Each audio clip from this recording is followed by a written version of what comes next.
sénateur Cardozo. Merci, Monsieur le ministre, je suis ici. J'ai une question en deux parties. Au cours des 4 à 5 dernières années, l'une des raisons citées pour la pénurie de logements, c'est l'immigration. Et ça s'est réduit au cours des dernières années.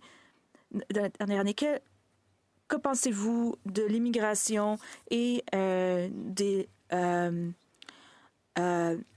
pénuries de logements? Est-ce que le projet de loi C-26 va aider? L'autre question concerne Maisons Canada. Avez-vous des chiffres sur le nombre de maisons qui ont été construites ou qui le seront? Monsieur le ministre, merci, Monsieur le Président, et merci aux sénateurs. En immigration, les priorités de notre gouvernement sont de s'assurer que le système d'immigration soit sous contrôle. L'écosystème de logement du Canada a l'occasion de faire du rattrapage, comme nous avons eu des niveaux élevés d'immigration, surtout il y a quelques années, en 2022-2023. Ce facteur a contribué au défi en matière de logement abordable et adéquat.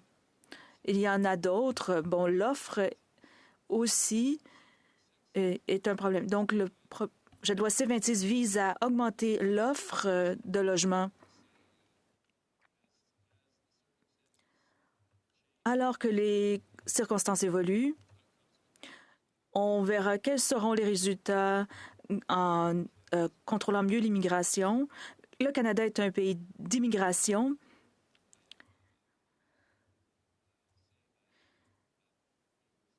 Nous allons tenter de voir quelles sont les prochaines étapes en matière d'immigration. Il faut s'assurer que les décisions en matière de logement soient informées par cela. Concernant Maisons Canada, plus de 12 000 maisons sont en cours de construction. Beaucoup de propositions ont été présentées partout au pays. Des partenaires à différents niveaux cherchent du financement et des investissements pour leurs projets.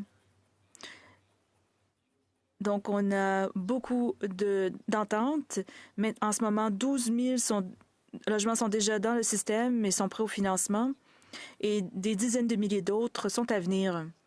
Nous obtenons de bons résultats dès le début, dans cette première année du programme. Merci.